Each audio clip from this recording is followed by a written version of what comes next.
Europaren etorkizun energetikoa zalantzazkoa da. Gaurtik aurrera konponketa lanengatik etengo du Errusiak Nord Stream bat gasbidea. Baina Alemaniak uste du gas hornidura behin betiko eteteko arriskua dagoela eta honek euroguneko zutabeak dardarka jarri ditu. Gobernuak hasi dira erantzukizun individualak eskatzen errezerbak ezagurtzeko. Prezioetan nabari da arazoa. Aurreko udako prezioekin alderatuta gazaren prezioak 300 egin du gora, erregaien prezioak 150 eta argindarraren prezioak 140. Gauzak horrela, tarifa arautuko duten bezeroentzako argindarraren prezioak 300 kilowatt ordukoa gaindituko ditu astearte honetan, martxotik lehen aldiz. Kaixo guztioi, eguerdion eta ongetorriak gurean gaur magazinera. Egunero legez Deustuko estudietatik ari gara, zuzenean, eta hemendik aurrera, hemendik eta ordu bitarteak bitartean, Euskal Herrian zein munduan gertatutakoak azaltzen saiatuko gara, informazioa, analizia, iritzia eta entretenimenduaren bitartez. Uztailak 12 ditu gaur, asteartea da, eta aipatu dugu Nord Stream gasbidea mantentze lanak egin behar dituztela argudiatuta, Alemaniako gas hornidura uztailaren 21 arte geldituko duela Errusiak, baina Berlin beldur da gas horniduraren etetea behin-behinekoa izatetik mugagabe bihurtuko ote den Putinek mendebaldeari prezioa egiteko neurri gisa erabiltzea erabakitzen badu. Ana Irazabal kazetaria Berlinetik. Gobernuak uste du Gazprom Errusiako enpresak erabil dezakeela mantenimenduzko lan horiek, erabil ditzazkeela geldialdi hori nolabait iturria ixteko. Iturria behin betiko ixteko, edo behin-behinean ixteko, ez dakigu zenbat iraungo duen. Baina Berlingo gobernuak, Olaf Scholzen exekutiboak, ohartarazi die Alemaniarrei kontu zibiltzeko gerta daitekela, aukera badela, eta agian mantenimenduzko lan horiek amaitzen direnean, uztailaren 21 Gazpromek ez duela Alemania gehiago Errusiako gasarekin hornituko. Orduan, egia da oraindik ez dakigula, ez dagoelako konfirmatuta eta geldialdi hori aurreikusita zegoela, baina hemen beldurra zabaltzen ari da. Eta ekonomia gaiekin jarraitu da, gaur goizetik bilduta daude Gasteizko Mercedeseko lantegiko zuzendaritza eta langile batzordea lan hitzarmena berritzeko negoziazioari berriro heltzeko asmotan. Zuzendaritzak uko egin dio gaueko txanda ezartzeari eta proposamen berri bat helaraziko die sindikatuei. Oraingoz, ELA, LAB eta ESK sindikatuek aste honetako lanuzteei eusten diete, baina zuzendaritzak keinu bat egitekotan prest daude bertan bera usteko deialdi horiek. Mikel Díaz de Alda, LAB sindikatutik. Gu ez gara oso baikorrak, batez ere, atera zuen komunikatu horretan, zeigarren gauak entzen zuela, UGT komisiones ekintzen plin eskatutako paperangatik, eta ez jendeak kalea dagoelako, ez? Orduan, guk argi dago, zeigarren gau hori lortzen den zera guztia, izango dela jendeak kalean dagoelako eta jendeak burukan dagoelako. Eta zeigarren gaua galdintzen gabe eta KPIa soldatetan egotzen badu bi gauza hori lortzen badira, gutxienez momentuz jarriko ginen negozioaketan eta genduko genituzke. Eta energia krisiaren erdian, erregaiek goruntz egiten jarraitzen duten unean iritsi da zenbaiten aurpegiak postu dituen albistea. Eusko Jaurlaritzaren eskutik, Euskotreneko bonuek 50%erainoko deskontuak izango dituztelako datozen irailaren batetik abenduaren 31 bitartean. Mugi barik eta bat txartelak dituzten erabiltzaileei aplikatuko zaie obaria. Energia krisiaren erdian, erregaiek goruntz egiten jarraitzen duten unean iritsi da zenbaiten aurpegiak postu dituen albiste berria. Eusko Jaurlaritzak Euskotreneko bonuak 50%eraino merkatuko ditu datorren irailaren batetik abenduaren 31. Herritar guztiei mesede egingo dien neurri sozial eta ekologikoa da, batez ere klase ertainei eta langelei lagunduko diena. Neurri honek bestada zein onura ekarriko ditu. Garraio publikoa sustatzera, garraio pribatua, galaraztea eta ondorioz CO2 isurketak murriztea bideratuta dago. Espainiako gobernuak ezarritako garraio publikoaren 30%ko deskontuari beste 20%koa gehituko dio Jaurlaritzak, 2 milioi euro ezarrita horretarako. Erabaki honek 2 milioi euroko inbertsio gehigarria suposatuko du. Estatuarenak diren garraio publikoko enpresetan Renfen esaterako 40%koa izango da deskontua, eta autonomia erkidego bada mugi, barik eta baten moduko txartelak dituzten erabiltzaileei aplikatuko zaie hobaria, baita abonu bidezko txartelei ere. Baina aintzat hartu joan edo etorriko txartel arruntei ez zaiela aplikatuko. Bestalde enpresa publikoek kudeatutako zerbitzuek bakarrik izango dute deskontua. Eta txikienentzat garraio publikoa doan izateko neurria oraindik ez da heldu gurera. Gorka Hurtaran Gasteizko alkate eta eudeleko lehendakariak proposatu zuen 12 urtetik berakoek garraio publikoa doan izatea, baina Arriolak adierazi du beste gai batzuk izan dituztela eskuartean, eta ez diotela horri oraindik heldu. Baina gehitu zuen etorkizunean Hurtaranen proposamena eztabaidatzeko aukera egongo dela.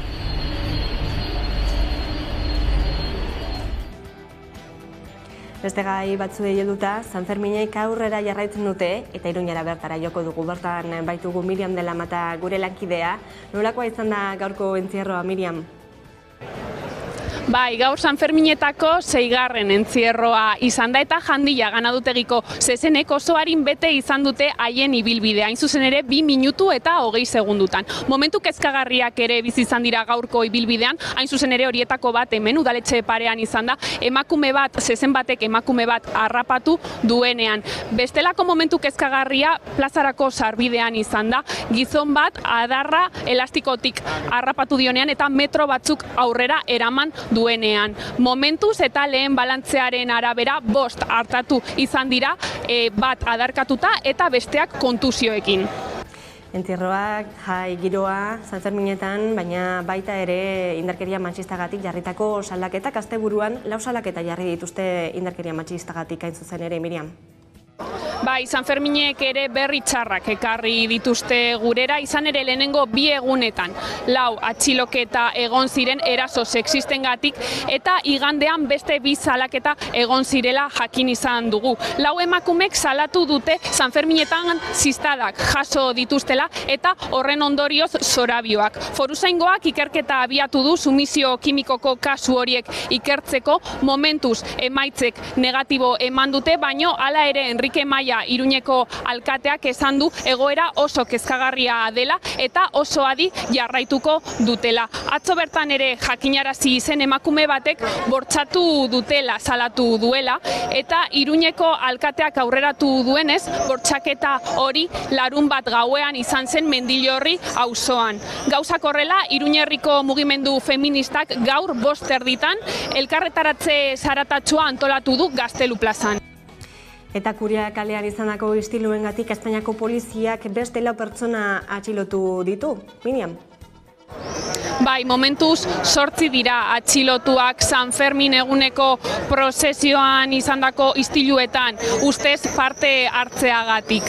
Horietatik 4 iruindarrak dira eta bat tarragonarra. Enrique Maia alkateak ere adierazi du ustez udaltzango bati sudurra apurtu dion gizona atxilotuta dagoela eta hurrengo orduetan atxiloketa gehiago egongo direla ere.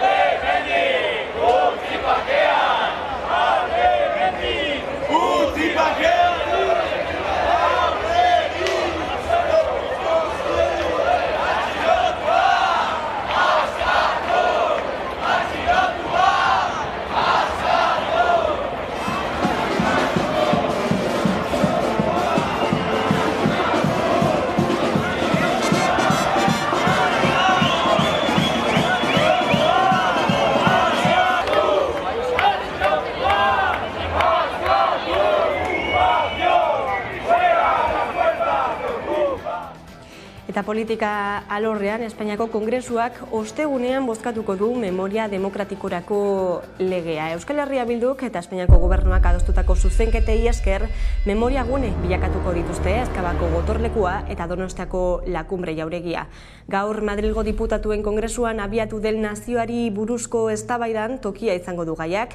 Izan ere, PPren buruzagia den Alberto Núñez Feijóok berariaz iragarri du legea indargabetuko duela, baldin eta inoiz gobernuaren burua baldin bada. Miguel Ángel Blancoren omenezko ekitaldi batean egin du iragarpena. Bain zuzen gaurkoan bete dira 25 urteetak Miguel Ángel Blanco tirakatu zuela, zauriturik topatu zuten, baina aurrengo eguneko ordu txikietan hil zen erietxean. Askoren ahotan ibili da gaia azken egunotan, urte hurrenaren arira, eta ikamika iturre ere izan da. Beste gai bati heldu behar diogu, 15 giztakate egingo dituelako etxerat Euskal Preso eta ieslarien senide eta lagunen elkarteak abuztuaren 7an, Bizkaiko, Gipuzkoako eta Lapurdiko kostaldean. Salbuespen politikari stop, etxean eta bizirik nahi ditugu izango da urtengo leloa. Urtero moduan, hondartzetara eramango dute horrela Euskal Presoak etxeratzeko aldarria. Kilometroak biderkatuz neurtzen da sentimendua.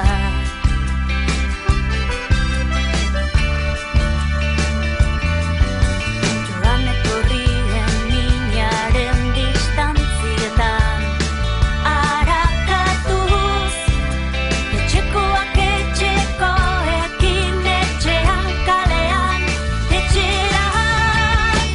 Maite zaituztegulako bai, behar zaituztegulako bai, etxean eta bizirik nahi, zaituztegulako etxerat.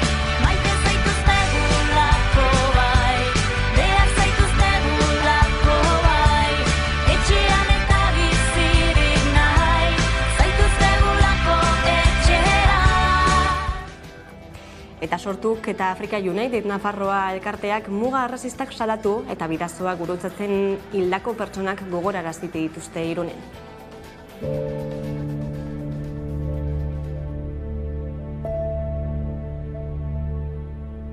Nosotros supervivientes desde Iruña ni siquiera estamos a salvo sinceramente. Sabemos que tenemos a la policía encima nuestra. Supervivientes para gritar alto y denunciar esta injusticia y tantas otras, como el complot de los gobiernos occidentales que se apoyan unos a otros para seguir perpetuando su modelo económico, sustentando en las riquezas de África. Esta vez nos trae aquí la situación creada en el Bidasoa, en la frontera impuesta con Francia, porque consideramos que Francia es el cáncer de África. Y es precisamente Francia que nos impide la entrada en su territorio. La misma Francia que campa sus anchas en nuestras tierras y no lo hace de manera amistosa, ni solidaria, ni para buscarse de forma honrada su futuro, como nosotros y nosotras aquí. Euskarazko brebe eta zientzietako azterketen emaitzak banantzeko ekitaldia egin dute gaur Euskal Elkargoan, horiek zuzendu eta gero, Ekierre Mundegi Berriako kazetaria bertan izan da, eta pantaiaren bestaldean daukago. Eguerdion Eki? Eguerdion bai. Aurrera doa, ez da brebe eta euskaraz pasatzeko dinamika, zuzendu dituzte dagoeneko euskaraz erantzundako azterketa horiek, eta baita ere banatu dituzte gaurko ekitaldi horretan, naiz eta balio ofizialik ez izan, zer suposatzen du honek?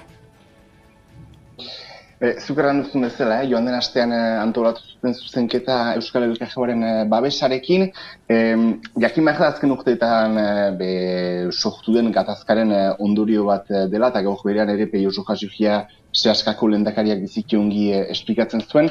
Blokeo egora batera iritsi dira Frantziako hezkuntza ministerioarekin, zehazki Bordeleko ejektoretzarekin, eta blokeo hori hausteko, aurten desobedientzia mututera ereman dute eta beraiek antolatu dute euskara zuzendutako zientzietako proben zuzenketa, zientzietako probak baitu arazoa sortzen hori hainitzetan jatena, historikoki begibeta beti euskaraz pasa izena, 80ko hamarkadatik, gure belaunaldia, nik neuk euskaraz pasa nuen begibeta 13 urterekin, orain 33 ditut eta 20 urte beranduago behiz sortzen da hizkuntzarekin arazoa, orain dela 2-3 urte egeforma egin zutelako kolegioetako egeforma, jebeta aldatu zuten, eta joa bat, azterketa bat gehitu zioten, zientzietako jobaren joba gehitu zioten, eta hori, inork ez du oso ongi ulertzen zehatik eta zeharako, baina azken 3 urteetan ez dute euskaraz erantzuna izatea onartzen. Blokeoa sortu da, eta blokeo hori hausteko ekintza simboliko bat izan da, baina peio reakzioen bestela, simbolikaz arago joan behar da gai honetan, eta naiz eta argazkia polita izan, naiz eta argazkiak erakutsi Frantziako Hezkuntza Ministerioaren argumentuek ez dutela inolako kanorerik, ez dutela inolako funtsik, pauso batzu aintzinago ere joan beharko da ondoko hilabete eta urteetan simbolikan ezin delako gelitu. Gogoratu behar da, honaino heltzeraino zenolako bidea egin behar izan denez, desobedientziaren bidea hartu behar izan dutelako, azkenean azterketak euskaraz egin alizatea eskatzeko, hori baita azkenean eskatzen dutena, euskaraz egin alizatea probetako azterketa horiek. Gertatutakoa azken hilabeteotan nolabaiteko arrakala zabaltzen da? Parisezko Hezkuntza Ministerioan aukerarik zabaltzen aldu? Jakin behar da, azken 5 urteetan Frantziako Hezkuntza Ministerioan izan dela ministro bat, Jean-Michel Blanquet, bereiziki frantses nazionalista jakobinoa izan dena, eta biziki modu autoritarioan kudeatu duena bere ministerioa. Orokorrean Frantziako estatuko hezkuntza eragile guztiekin biziki hageman tentsionatuak izan ditu, eta nola ez, hizkuntza gutxituetan ari garen ontzat, Frantziako estatuaren meneko egi zapalduentzat ere ez du onurarik ekarri. Macron gobernua aldatu du presidentetza agintaldi behia hastearekin, Papendiai ministroa izendatu du, bereziki ezaguna dena bere unibertsitate ibilbidean gutxiengoei buruzko lanak egin dituelako, gabinete behi bat du ere. Ikusi beharko da, ze hageman sortu daitezkeen ministro behi horrekin, eta ea gai batzuetan aintzinamendu batzu egiteko aukera baden. Paperaren gainean, teorikoki, iduri lezake ministro behiarekin bide behi batzu irekitzeko manera egon litekeela, baina oraingoz ez dute erantzun garbirik izan sehaskakoek Paristik, hemengo hautetxeak ere hagemandean dira, eta berez urtaila hasierarako bilkura bat antolatu behar jazuten ministrokin, baina oraingoz zai gaude ikusteko, ze hildo eman nahi dion Papendien ministro behiak Hezkuntza Ministerioari, eta ze egiteko aukera, ze negoziaziorako aukera irekitzen dituen, eta horretan ze margen ematen dion sehaskari, euskarazko irakaskuntzan aintzina egin alizateko. Argi dena da, azken urteetako hilakaerak eta dinamikak ikarri duena izan dela, hein handi batean, Ipar Euskal Herriko lujaldean, Ipar Euskal Herriko gizartean, gehiengo zabal batek euskarazko irakaskuntzaren aldeko apustua egiten duela gaur egun. Jadu ezberdinetan, maila ezberdinetan, baina biziki gutxi dira zalantzan ematen dutenak euskaraz ikastea legitimoa dela, eta ondorioz euskaraz azterketak pasatzea ere legitimoa izan behar dela, eta pentsatuta ere gutxi dira, hori publikoki jatera ausartzen direnak, badakitelako elektoralki ere horrek nolazbiteko kaltea eragin diezaiekela, beraz. Gauzak ez dira aintzinatzen ari, gaurkoa bezalako irudi simbolikoak interesgarriak eta importanteak izan daitezke, baina hor bada bateira kultural bat behar da aintzinatzen ari dena, eta dudarik gabe hori da interesgarrienan ikusten dut azken urteetan ikusten ari giren bilaka era horretan. Hemenik aintzina, pauso konkretuak eta zinezko aintzinamendu konkretuak lortzea izan beharko da erronka, ejan bezala gaurkoa jazki eta irudi simbolikoek, naiz eta plazek egin dezaketen ez dutelako funtsezko eraginik edo aintzinamendurik suposatzen. Erantzune horren zain beraz, baina dena den datorren urtera begira, aspalditik datozen aldarrikapenak direlako eta urtero ikusten ditugulako horrelako manifestazioak, horrelako aldarriak azterketak euskaraz egin ahal izateko, eta besteak beste iparraldean ere euskaraz ikasi ahal izateko, urte honetan ere ikusi ditugu nola aurrera pauso batzuk eman diren, datorren urtera begira itxaropena badago?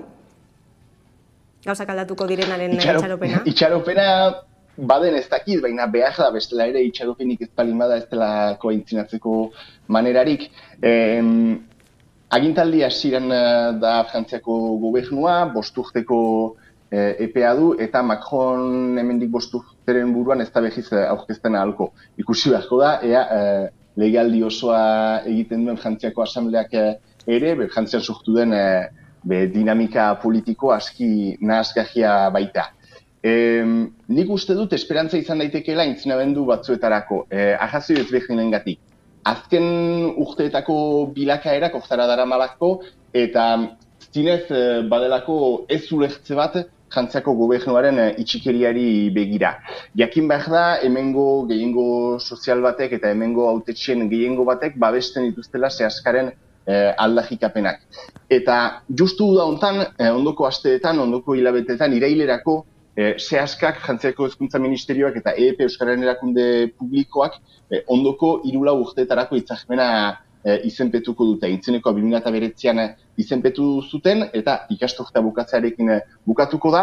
Eta interesgarria izan daiteke horko negoziaketek ea emaitzarik eman dezaketen ikustea, naiz eta beti ere duda hori baden behin hitzartutakoa ondutik beteko ote duten. Aintzineko hitzarmenean adibidez, bai Basoan eta bai BGB-tan azterketan euskara gehiago sartzea adostua zuten sehaskak EEPek eta Frantziako Hezkuntza Ministerioak, eta urten adibidez, Bordeleko errektoretzak ez du hitzartutakoa errespetatu, eta Basoan, frantses egin behar izan dute ikasleek beraien ahozko handia, eta BGB-tan zientzitako probaren sortutako arazo horrekin segitzen dugu.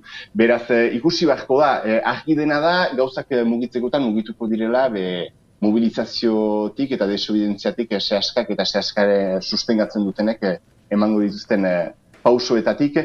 Orain arte hola mugitu dira gauzak eta hemendik aintzina ere hori da edozein mugimendu eta aintzinamendu lortzeko bidean ere ustez. Ikusiko da orduan aukerarik aldagoen, simbolismotik aratago, neurri zehatzak lortzeko ere Ekirremundegi, mila esker gaurkoan gurean izatagatik.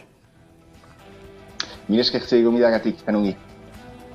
Eta kulturari ate erekiko diogu jarraian, Lore More antzerkitaldi nafarra iritzi delako oihartzunen izan delako, hain zuzen trapusikinak antzerki lana sortzen aritu dira azken hilabeteotan, gebretik sortuak udalbiltzaren egitasmoari esker, eta horrekin utziko zaituztegu eta segituan intzuliko gara eguneko elkarrizketa nagusiarekin. Gaurkoan, Mikel Otero Euskal Herria Bilduren legebiltzarkidea eta trantsizio ekologikorako idazkaria izango dugu gurean, orain arte.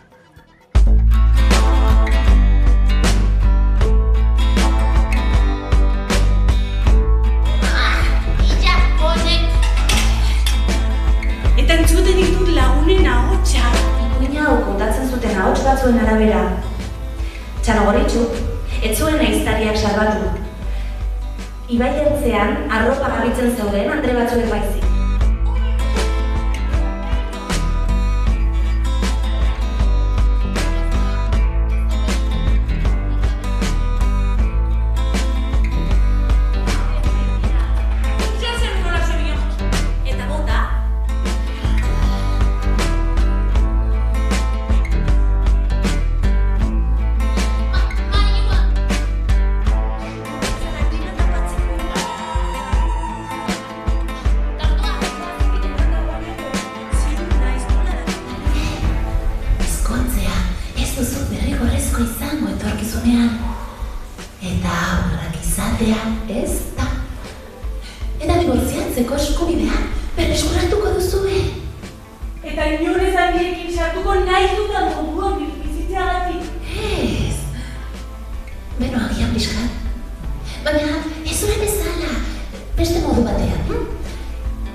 Euskal Herriko aktualitatea ikusteko eta jarraitzeko beste modu bat da Hamaika Telebista.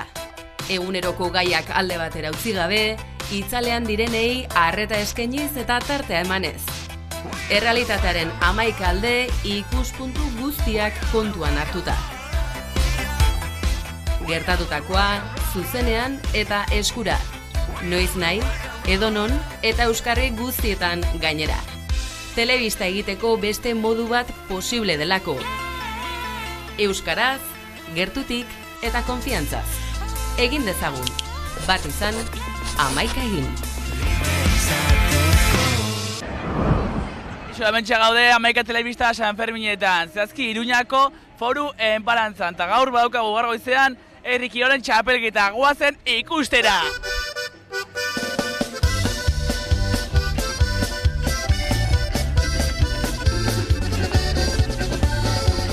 Egonen gara hemen Iruñeko Foruen plazan, herri kiroletako zita garrantzitsua izaten da urtero, ez? Urtero eta aurten bi urteren bueltan berriz ere bueltatu gara plaza honetara, eta garrantzitsua izaten da, ez? Herri kirolak herrietatik hirira ere ekartzea, San Ferminetan leku bat izatea eguerdian, eta beraz, ordubeteko saio batzuen bidez, herri kirol ezberdinak eginen ditugu hemen, izan erakustaldiak edo izan Nafarroko txapelketa ofizialak, ez?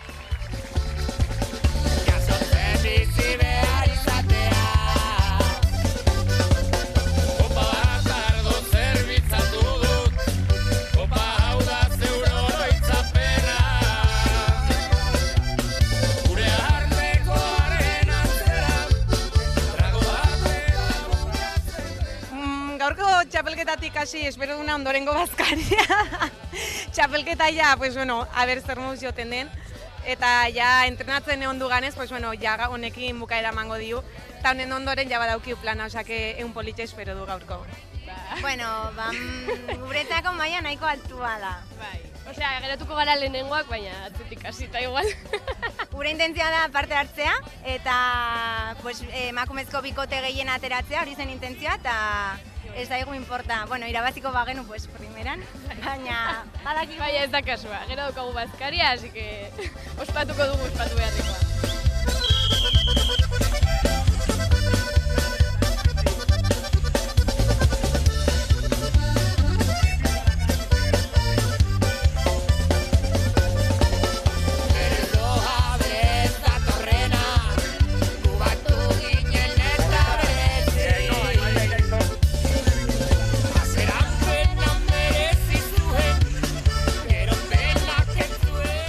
Jendea pozik etortzen da, ez? Gainera hemen elkartzen gara bai herri kirolzaleak, izan Iruñekoak edo Nafarroko beste herri batzuetakoak, eta beraz elkargune polita izaten da, ez? Urtero ibiltzen gara herri kirol ezberdinetan ere herriz herri, eta beraz, bengoagatik behintzat ez, urtean behin edo egun hauetan guztietan hirira ekartzea, garrantzitsua dela uste dut, ez? Bai esan bezala hiriko jendearentzat, ez duelako aukerarik beste urtean zehar, beste egunen batean ikusteko, baina bai herrietako jendearentzat plaza garrantzitsua delako eta gainera Nafarroko txapelketa ofizialak izanik gogoz etortzen delako jendea.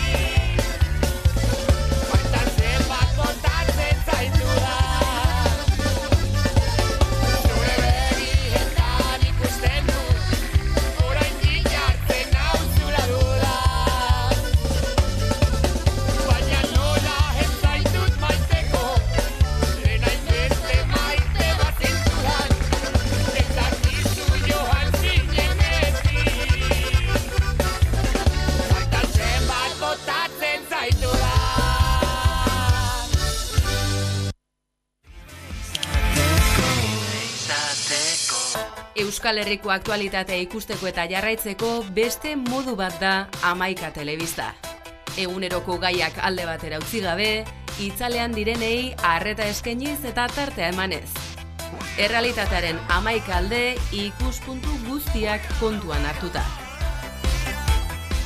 Gertatutakoa, zuzenean eta eskura. Noiz nahi, edonon eta euskarri guztietan gainera. Telebista egiteko beste modu bat posible delako. Euskaraz, gertutik eta konfiantzaz. Egin dezagun, bat izan, 11 egin.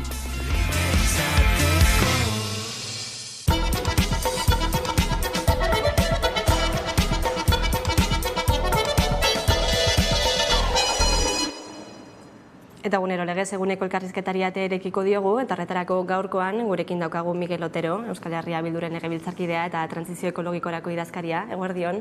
Kaixo, eguerdion. Bueno, gaurkoan ere elektrizitatearen prezioaren igoera albiste da, ez, aspalditik. 300 euroren langakilo bat orduko gainditu duelako gaurkoan, eta ikusten ari gara, ez, azken aldian elektrizitatearen eta baita ere erregaien prezioaren gorakada ematen ari dela.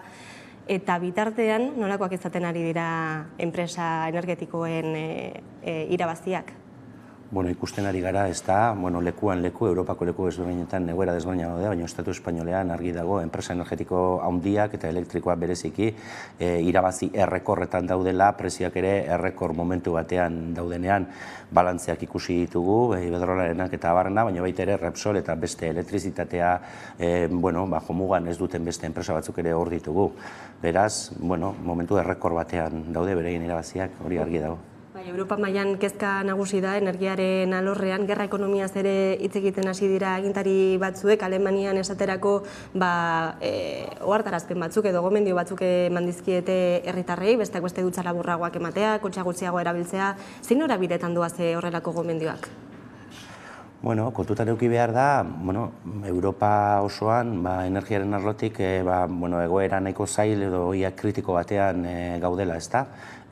Mundu mailako arazo bat dago energia hornidurarekin, hau da, gaude espiral batean non kontsumoa igotzen edo kontsumoa igotzen saiatzen den bakoitza prezioak asko gora egiten dute, baliabideen aldetik ere arazo bat dagoelako oinarrian, ez dago nahi beste baliabide fosil batipat, eta ikusten da nola ezinezkoa den arrazoizko prezio batzuetan energia hori mantentzea, ez da. Gainera horri batzen baldin badiogu, Errusia eta Ukrainiaren inguruko liskarrak eta gas mozketaren beldur hori edo dagoeneko Errusiar gasaren jaitsiera horrek datorren neguan ekarri dezakeen egoera, Europar Batasuna eta Europar Batasunako hainbat herrialde neurriak hartzen ari dira, ez da. Hemen modu desberdinetan jaitsi daiteke kontsumoa, ez da, alde batetik prezio bitartez jaisten ari da, eta hori nabarmen ikusten da, eta hor badaude beste hainbat neurri planteatu dituenak Europar Batasunak eta bai kasu honetan Alemaniar estatuak, nolabait ere borondatezko eguneroko eginkizunen bitartez energia kontsumoak murriztea, ez da. Hori oso garrantzitsua izan daiteke, energia aurrezpen bat ematen duelako, nahikoa izango den edo ez, denborak esango du, baina Europar Batasunak dio, eguneroko gauza sinpleekin edo energiaren 1% aurreztu dezakegula, eta ez da kontu makala. Naiz eta benetazko irtenbidea egiturazko soluzio batzu behar dituzten, ez da. Gazik gabeko negu baten aurreikuspenak datoz, Europatik kezka nagusia, aipatu duzu gaurtik aurrera Errusiak gaza moztuko duela Alemanian konponketa lan batzuk diren bitartean, baina ikusiko da ez gero zer gertatuko den, beldur hori badago, ea behin betikoa izango den azkenean. Hor, arriskua benetakoa da, gazik gabeko negu baten arriskua benetakoa da, prezioak igotzeko aukera bat izan daiteke. Pixka bat danetatik dagoela esango nuke, ez da, askotan ez gara jabetzen, baina behar ditugun baliabide fosilak eta gasa bereziki kopuruak izugarrizkoa dira, eta Errusiar gasarekiko Europak duen menpekotasuna oso handia da, ez da, aurreko urtean 140 izan zen, eta Europak izugarrizko kontsumoa du, ez da. Hori jaisten ari den neurrian, eta guztiz, egoera, gerra konjunturarengatik edo guztiz moztuko balitz, arazoak egongo liratezke, depositoak eta betetzeko eta gero negua pasatzeko, ez da. Kontua ez da bakarrik ea gas nahikorik egongo den, ze gerta daiteke Errusiako gasa ez etortzea eta beste leku batzuetatik nolabait ere eraman ahal izatea. Baina kontutan eduki behar da, mundu mailan dagoeneko eskaintza eta eskaria dagoeneko tensionatuak daudela, eta horrek ere mundu mailako prezioen igoera bat ekartzen duela. Eta agian Europak prezio kontu bat izango da, hau da, datorren neguan gasa egongo da, baina oso garesti mantenduko da, baina gero ikusten ari garen moduan, beste herrialde batzuk bai gelditu daitezkela, erregairi gabe edo gasi gabe ikusten ari garen moduan, ez da. Eta testuinguru honetan, Europar Batasunak argi berdea eman dio, ontzat jo du Bruselaren proposamen horri, gasa eta energia nuklearra inbertsio berdetzat hartzeari, gurean EAJak baiezkoa bozkatu du. Zein interes izan ditzake horretarako? Bueno, bereiek azaldu beharko dituzte, baina nik uste dut akats galanta eta historikoa dela bozketa klabe horretan EAJak bai eskuinekin eta bai ultraeskuinekin batera gas eta nuklearra energia berde edo transizio energia berde bezala kontsideratzeko edo hartzeko bozketa hau, ezta. Hor, bueno, arazo desberdina daude hortartean, ez? Osea, alde batetik Europar politikarekiko oso kontraesankorra da, ze Europar politikak esaten du transizio energetikoa azkartu behar dela eta aldi berean gas azpiegiturak eta egiteko finantziazio merkeagoa ahalbidetuko duen taxonomia horretan edo klasifikazio horretan sartzen du gasa, ezta. Hor, talka bat egon zen, alde batetik Frantziak bere inbertsio nuklearrak merke egin zituen, bere aldetik Alemaniak gasaren azpiegituren lanak ere egin zituen, eta azkenean nolabait ere Europar Batasunak esan du, biak aurrera joan daitezela, ezta. Guztiz kontraesankorra da, diodan bezala, transizio politikarekin, eta hemen EAJ gainera lerrokatzen da leku arraro batean, ze ez dut uste, naiz eta historikoki EAJ nuklear zalea izan den beti, ez dut uste EAJ inondik inora beste erronda nuklear bat planteatzen ari denik Euskal Herrirako. Eta gasari begiratzen baldin badiogu, gas azpiegiturak badaude Euskal Herrian. Hau da, gasifikatzeko planta badago hor Zierbenan, eta ziklo kombinatuak, gasakin elektrizitatea sortzeko ziklo kombinatuak ere badaude Euskal Herrian. Beraz, inbertsio handirik behar denik ez daiteke esan. Nik uste dute hemen atzean, lobby lan bat egon dela, eta enpresa energetiko fosilistak aritu direla lanean, eta hor badago binkulazio bat, EAJaren eta energia fosila erabiltzen duten enpresekin, eta nik uste dut, gainera oso argi ikusten dela, ze hor bideo bat atera zuen Izaskun Bilbao bere garaian bozketa azalduz, eta ikusten da hitz hartzen direla Josu Jon Imaz eta Repsolek eta erabiltzen dituzten argudiategiak, ezta. Beraz nik uste dut hor, lobby lan bat egon dela eta efektiboa izan dela, baina arazoak ekarriko dituena. Ukrainako gerraren ondotik ez Errusiari jarritako zigorren ondotik ikusi da, ez agerian gelditu da zenolako menpekotasuna duen Europar Batasunak gas horrekiko, beste norabide bat hartu zitekeen, esan dugu, ez bueltatu direla gasaren eta nuklearren aldeko apustu horiek, beste bideren bat hartu zitekeen, apustu aldaketa bat egin ziteken? Bai, eta esango nuke, de hecho, Europar Batasuna testu inguru honetan bere plangintza energetiko berria aurkeztu du, Repower European Union edo deitu diona, eta bertan oso modu argian esaten da, gasarekiko dagoen menpekotasuna, Errusiarekiko bai, baina orokorrean gasarekiko dagoen menpekotasuna azkar baino lehen abandonatu edo atzean utzi behar dela, ezta. Gertatzen dena da, eta hori egia da, energia munduak gauzak ez direla egun batetik bestera aldatzen. Aldaketa, transizio energetikoak hamarkadetako prozesuak dira. Beraz, nik uste dut, Europar Batasunak gauzak nahiko ondo bideratuak zituela, nolabait ere, ahalik eta azkarren ehuneko sistema energetiko berriztagarri batetara joateko, eta orain, berdeak ez diren energia hauen berdetze, sasi berdetze horretan, atzerapenak ekarriko ditu, ezta? Eta, galga bat izango da transizio energetikoarekiko. Azken prezioetan eragina du, energia nondik lortzen den, nuklearretik, gazetik, baldin bada? Badu eragin erlatiboa du, ezta? Gaur egun, energia berriztagarriak, bai eolika, bai fotovoltaikoak eta bar, prezioak nahiko lehiakorrak dituzte, ezta? Sartzen dute elektrizitatea, 30, 40 euro megabatio orduan, ezta? Gasarekin aldiz, ikusten da, merkatuan gasak duen prezioaren menpekotasuna duela, eta horrek egiten du, garestiagoa izatea. Nuklearrarekin desberdintasuna daude, nuklear zaharra, dagoeneko amortizatua dagoenak, nahiko merke sartzen du, baina nuklear berriak orain egiten edo eraikitzen ari diren nuklearrak oso garesti sartzen ari dira.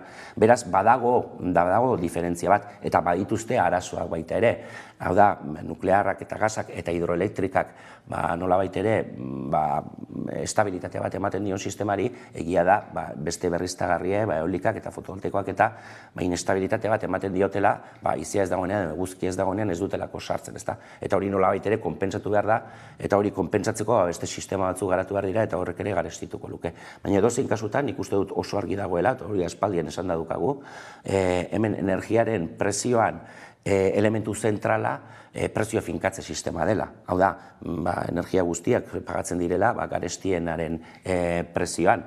Eta faktore horrek uste dut ere esan gehiago duela konkretuki ze energia sartzen den baina.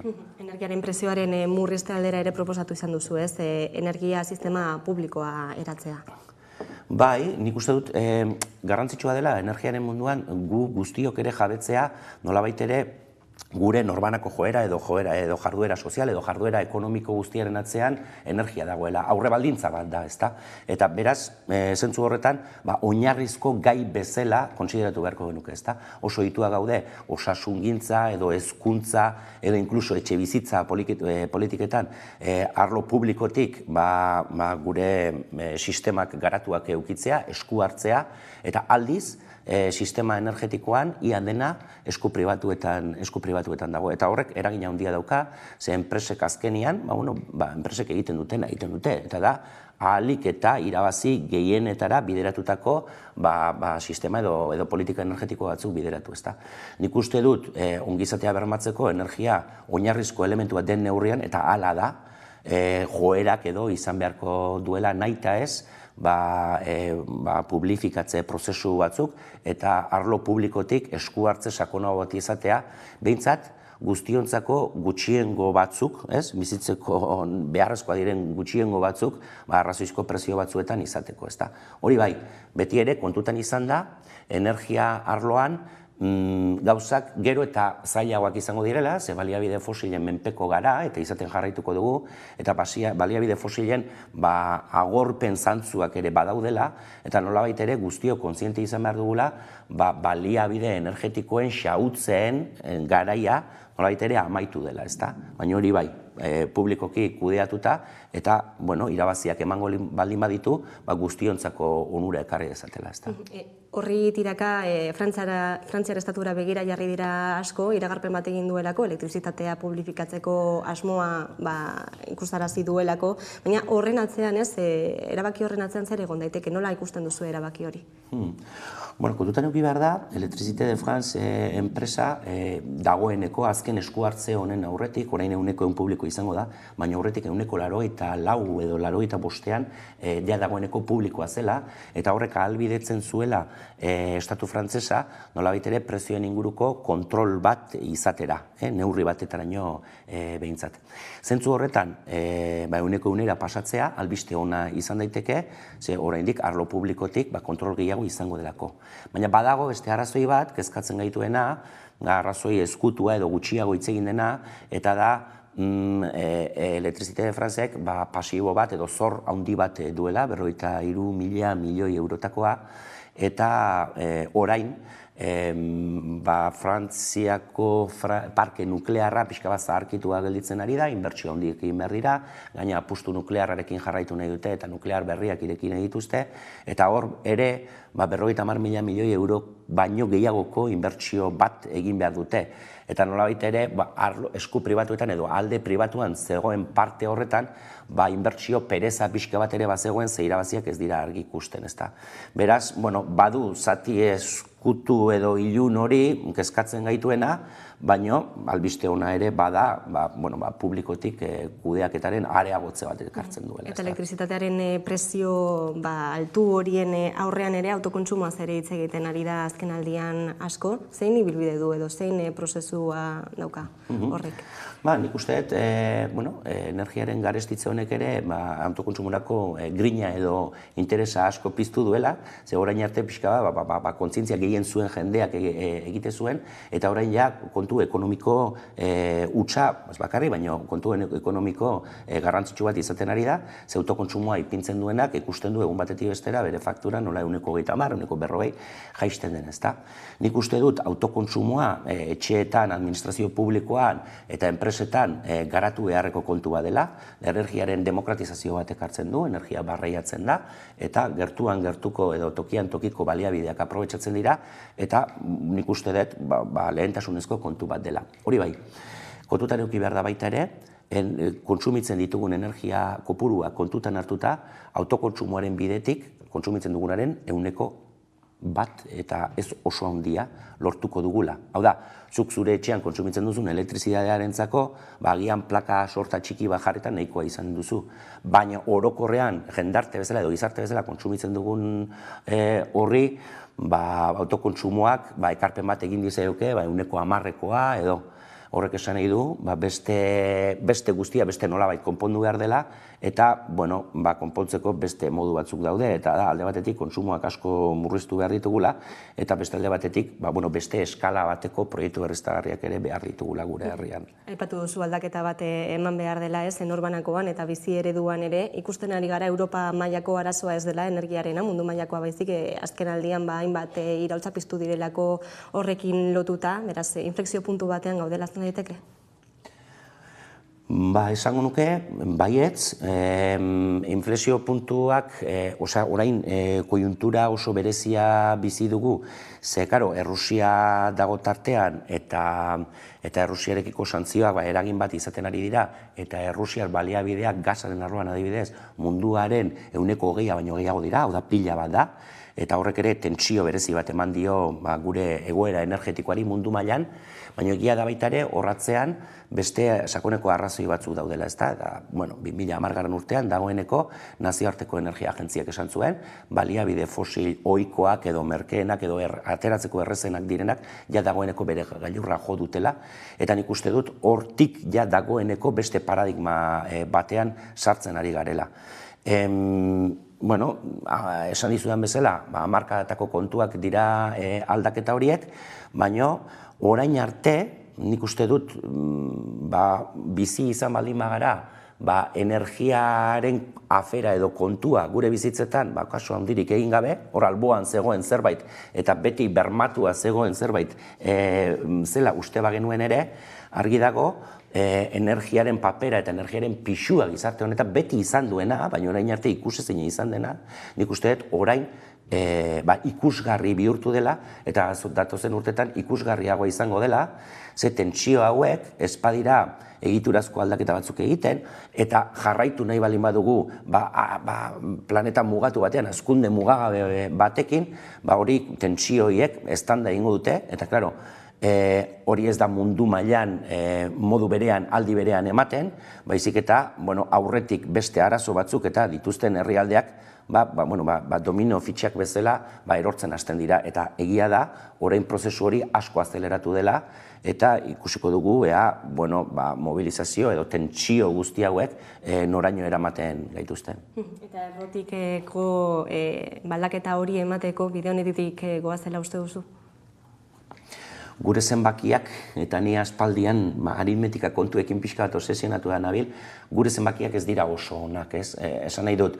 Eta ez diogu energiari noski, baina ez diogu energiari bakarrik begiratu behar, ezta? Zen nahi dut, larrialdi klimatikoa hor daukagu, eta dagoeneko kontu agerikoa da, planetaren mugekin talka egin dugula, gure jarduera sozial eta ekonomikoa planetaren karga ahalmenetik askozaz gainditua dagoela, eta hori jasanezina dela, ezta? Iraunkortasun faltaren sintomarik handiena da, erpin desberdinak dituen krisi ekologiko batean murgilduak gaudela, ezta?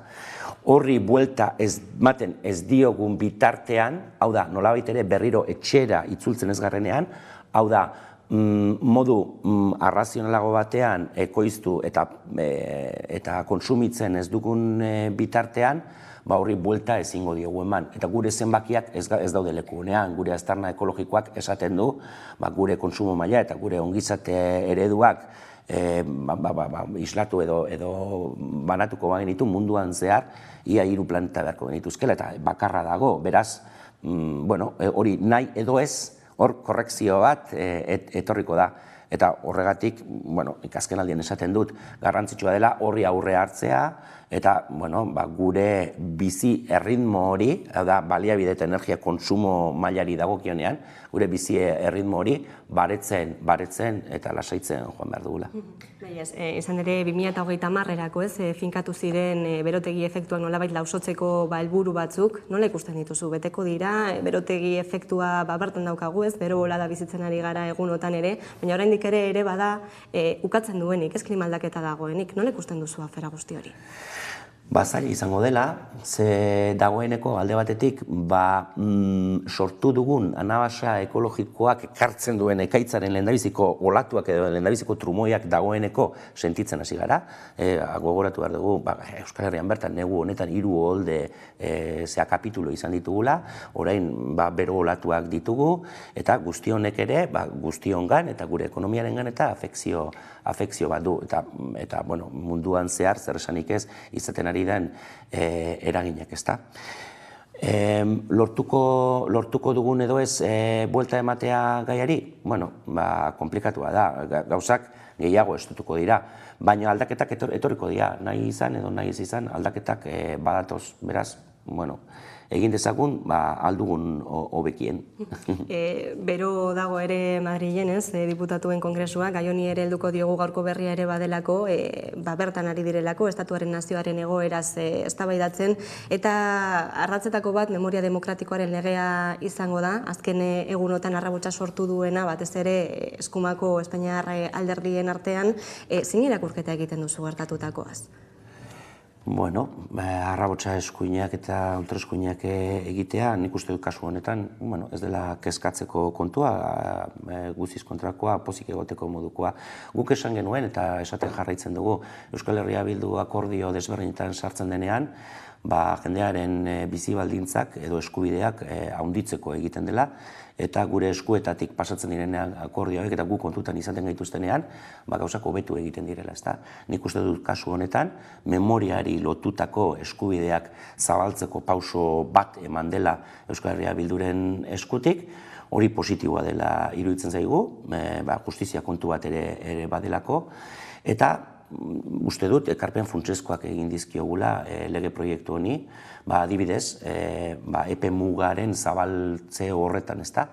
Orain 1983 arte izango da epe muga, eta nolabait ere uste dut lortu dugula, 1978ko konstituzioaren langa hori gainditzearekin, nolabait ere transizio modeliko edo arazorik gabeko transizio horren errelatoa ere apurtzen dela, hurrengo urtetan ere giza eskubideen vulnerazio edo hauste larriak egon zirelako, eta hori ere kortutan eukitzeko pausoak eman direla, ezta. Beraz, pozik gaude eta zaunka egin dezala eskumak. Mikel Otero EH Bilduren legebiltzarkidea eta transizio ekologikorako idazkaria, eskerrik asko gaurkoan Hamaika Telebistara gerturatzeagatik. Zuei, nahi desun arte. Eta tarte baten ostean, bueltatuko gara eguneko solazaldiarekin, gaurkoan gurekin izango ditugu Maialen Ferreira eta Jon Ansa. Orain arte.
Aldea, ekaina horren artia, eguraldian gora bera, etortzen gara eta nik antzutu arte ardi, hemen moitu gabe, ustela azken arte, hemen txe, eroten naiz, txagola.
Eta egunero legez eguneko solasaldiari atea irekiko diogu, horretarako gaurkoan gurekin ditugu alde batetik Maialen Ferreira, guardion, eta Jonan Zan, getorri. Iparraldera begira jarriko gara, izan ere zehaskako ikasleek gaurkoan euskaraz egindako prebeta azterketak jaso dituzte, agiri ez ofiziala jaso dute egindako ekitaldi batean, zehaskak eta elkargoak elkarrekin antolatutako ekitaldi batean, esan dugu ez ofiziala dela, simbolikoa dela, baina hemendik aurrera ez, errekala bat egiteko asmotan egindako ekitaldia ere badela, pausuak emateko garaia dela adierazi dutelako, Eki Erremundegi Berriako kazetariak azaldu digu gaurko goiza, izan ere bertan izan da. Joan den astean antolatu zuten zuzenketa Euskal Elkargoaren babesarekin, jakin behar da azken urteetan sortu den gatazkaren ondorio bat dela, eta gaur berean ere Peio Soja zehaskako lehendakariak biziki ongi esplikatzen zuen, blokeoa sortu da eta blokeo hori hausteko ekintza simboliko bat izan da, baina Peio Sojak zion bestela, simbolikaz arago joan behar da gai honetan, eta naiz eta argazkia polita izan, naiz eta argazkiak erakutsi Frantziako Hezkuntza Ministerioaren argumentuek ez dutela inolako kanorerik, ez dutela inolako funtsik, pauso batzu aintzenago ere joan beharko da ondoko hilabete eta urteetan, simbolikan ezin delako gelitu. Azken hilabeteotako protesten ondorioz ez, egindako azken ekitaldia izan da, gogoratuko dugu ez da, nola okupazio bat egin zuten, nola azterketak euskaraz egiteko aldarrikatzeko hainbat manifestazio ere egin zituzten ikasleek ez, eta azkenean agiri ez ofizial hori jaso dutela gaur, baina hemendik aurrera ez, zer espero daiteke, izan ere zein da egoera ez? Frantziako administrazioak traba ugari jarri ditu, gainera badaz irakasle batzuk protesta moduan, azterketak frantzesez ez dituztenak zuzendu, protesta hori moduan, eta izun bat jaso dute. Orduan, nik ez dut ulertzen brebeta eta baxu azterketak euskaraz, edo euskaraz ikasi nahi dutenek eskubide oso auki beharko lukete, eta ez dut ulertzen segatxik hainbeste traba jarri. Dena aurrera pausak ere izan dira, ez? Urte honetan, 3 eskola publikoetan murgiltze eredua ezartzea lortu delako, ez dakitzen nolako balorazioa egiten duzun, zen nolako pausoak eman diren? Aurrera pausoak, sarri atzera pausoak ere ekartzen dituzte, ez da nik uste Frantziako ikasbi sistemaren frakasoa uste oso nabarmena izan dela, ez? Administrazio estatuarenak diren eskoletan, ez? Hor, ikusten ditugu bi gauza, ez batetik ikastolek egin duten lana, herri mugimendu bezala, bereik bermatu dute, momentu honetan ikastole matrikulazioa para Euskal Herrian, 118aren inguruan dago, hori hitz egiten ari gera, 4.000 haur baino gehiago hori bermatzen zaila euskaraz ikasteko eskubidea, herri mugimendutik sortutako proiektu bati esker, ezta? Azkenean, administrazioa ez dagoenean, edo estatuak utxe egiten duenean, herritarra bete barrituztelako utxune horiek, ezta? Eta bigarrena da, euskal hezkuntza sistema baten beharra, ez? Euskal Herria bere osotasunean hartuko duena, eta zentzu horretan egon dira proposamenak, Europa mailako partzuergo bat osatzearena, 3 administrazioak batera, bai administrazioek eta baita ere, bestelako eragileek nolabait, elkarrekin batera bermatu ahal izateko euskal territorio osoan hezkuntza euskeraz jasotzeko eskubidea, ezta? Eta ondorio orokor bezala nik bi horiek aterako nituzke. Egoera inda kezkagarria, ez? Nazio Batuen erakundeak ere azalpenak eskatu dizkiola Frantziar estatuari, ez? Molak legearen aurkakotasun horri buruz, ez? Hezkuntza eskubideak urratzen dituelakoan. Hala da. Hizkuntz txikien eskubidea urratu dauelako, baina Frantzia eta Espainiak traba asko jartzen dituzte, baita hemen Euskal Herrian ere, hemen adibidez eskola publikoetan euskara ikastia batzutan zaila da. Irakasleek askotan ez dakitzetelako besta hitz egiten euskeraz, eta hori niretako arazo oso handia da. Eta arrazoia dauko jonek esaten dagoenean ikastolek eta herri mugimenduek euskara ikastia eta euskaraz bizitzea bermatzen dutela, ez?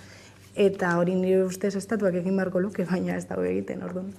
Horren horrean dena den aipatu duzuen, ez? Mobilizazioak izan dira, herri mugimendua antolatuta dago, zehaskako ikasleak, irakasleak, gurasoak, hainbat ekimen egin dituzte azken aldian, ez? Eta Eki Erremundegik ere azpimarratzen zuen, herritarren ondorioz izan dira aurrera egindako bidea, ez? Aurrera pauso txiki horiek, baina aurrera begira ere, ez? Egin daitezkeenak okupazioaren bidetik, desobedientziaren bidetik egin izan behar dituzte azkenean, baina horrek ere nolabaiteko erantzun bat behintzat alarmak piztuko ditu edo. Bai, zu daukasunean 4.000 familiko komunitate bat, eta segurazki gehiago dira horren parte izan nahiko luketenak, eta gainera balin badaukazu Euskal Herrietik ere jasotzen den babes hori guztia gehi Frantziar Estatuaren barnean bai berretoieraze ikasi nahi dutenak eta bestelako hizkuntzetan ikasi nahi duten mugimendu zabalago bat, garbi dago horrek azkenean behartzen zaituela administrazio bezala horri bide legal bat edo ematera. Beste gauza bat, hemen askotan hitz egin dugu, Frantziar Estatuak estatu bezala bere burua nola ulertzen duen uniformidade horretatik, homogeneitate erabatekotik, eta Frantziar Estatuak momentu honetan hizkuntza asko hitz egiten dira, eta bakarra da nolabait ofiziala, ezta? Eta hortatik datoz zera hundiak. Molak legearen izan da nabarmena, nahiz eta gehiengo bat eduki Asamblea Nazionalean, ondoren Kontseilu Konstituzionalak atzera bota dezake hori, eta hango sistema konplexu horren barruan, ezta? Beraz, azkenean logikoena eta zentzudunena izango litzateke Frantziar Konstituzioa bera eta Konstituzioen aplikazioa aldatzea erantzuteko benetan gizartearen partetik dagoen demanda honi, ezta? Bai, hori da baita ere zehazkatik esaten dutena, ez? Eta horretan ari direla lanean ikusiko dugu, hemendik aurrera eta datorren urtean beste egoera baten aurrean ote gauden. Gezaldatuko dugu eta iparraldetik Iruñara joko dugu San Ferminak ospatzen ari direlako, dakizuen bezalaxe. Eta tartean, istiluak izan direlako azken egunotan Iruñako Kuria kalean, hain zuzen poliziak dagoeneko gutxienez 7 pertsona atxilotu ditu, udalbiltzari eraso egitea atxilotuta, ikerketa oraindik ere zabalik dagoela aipatu du Enrique Maia alkateak, eta azpimarratzekoa ere atxiloketak ez direla agindu judizial baten bidez egin, udaltzaingoak eta Espainiako poliziak egin dituela. Atzo gauean Iruñan bertan atxilotzeak azkatzeko manifestazioa egin zuten, ikusi dezagun.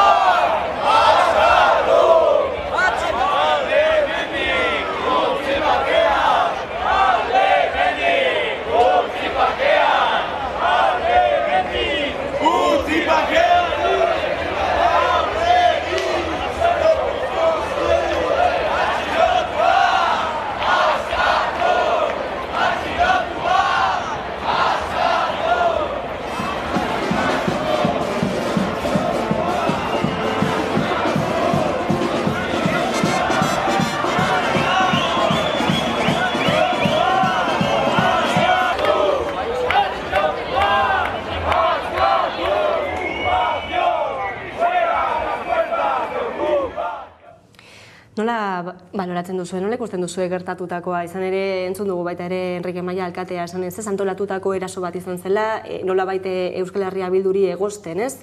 Horren ardura... Bai, hori da. Maiak, esan dago erasonatzean talde antolatu bat dauela, eta gainera hori, EH Bilduri erroa bota dio, eta ez bakarrik Maiak deklarazio bat egin dute, eta PSNek bai deklarazio horren alde jarri da, ez? Nire ustez ez dakit ze pasetan dan, baina konplexu handia dago, ez, poliziarekin edo poliziaren aurka protestak da zenian, ez? Ez dakit, istilu bat egoten danean, nahiz eta gauza minimo bat izan, ez dakit, ematen dago atxiloketak edo beharrezkoak diela. Eta aldiz poliziak erasotzen dagoenean, beste alde batera begiratzen dute, ez? Ez dakit zer erakutsi nahi duten, ez dakit zegatik hainbeste atxiloketa, eta gainera, zuke adierazi duzun moduan, ez dago respaldo judizial bat atxiloketa horien atzetik, orduan, ez dut ulertzen, osea. Gehiago ere egon daitezkela, ez, ebartarazi du alkateak? Bai, ados nago, berak esan duenarekin.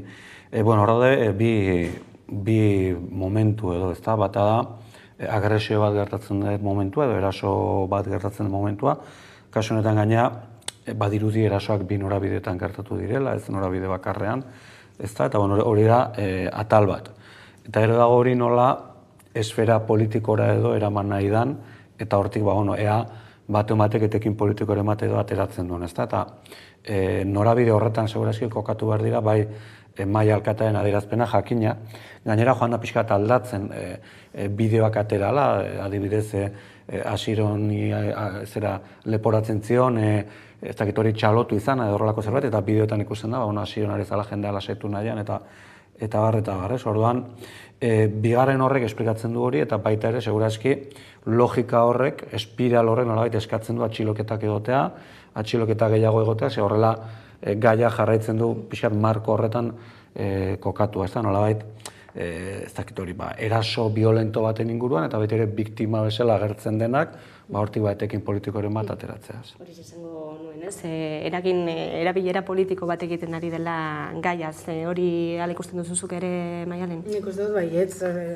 zazpi atxiloketa egon dira, gehiago egon behar dira, eta, erasoak txarto daz, eta alako istiluak bai egotia, ez da egokia, baina hainbeste errudun aurkitzea, edo hainbeste errudun aurkitu nahi izatea, da ez duten ulertzen.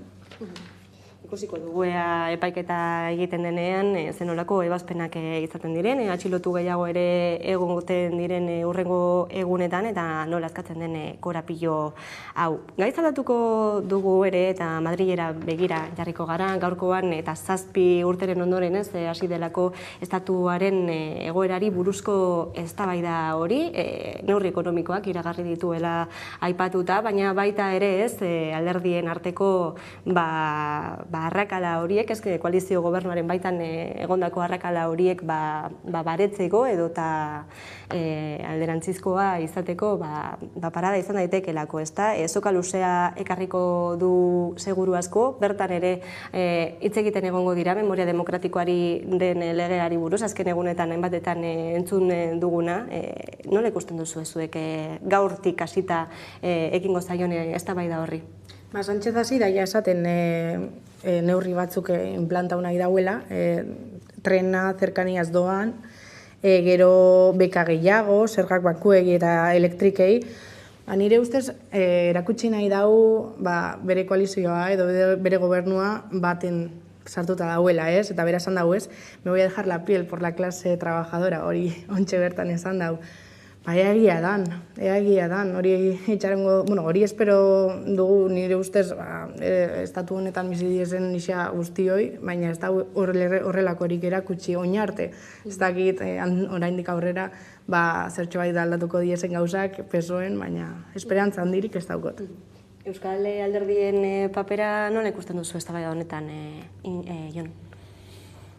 Ez dakit Euskal Alderdiak konkretuki, nik esaten duzunean zuk langile klasean alde ingo duela eta nik uste hor irakurketa egokia egiten duela Sánchezek irakurketa bezala, alegia biak oso ondo ikusten dut ulertzen du hor jokatzen ari dela bere etorkizunaz, hor jokatzen ari izan hasieratik. Hor ikusi horaz ibilbide egindan orain artez. Eta horrek daukan arriskuetako bat da promesak ez betetzea. Egia da, gobernu honek neurri asko hartu dituela, ez norabide txarrean neurrietako asko, baina ez direla iritsi nolabait promesen neurrira, eta batzuetan nahiko urrun geratu dirala.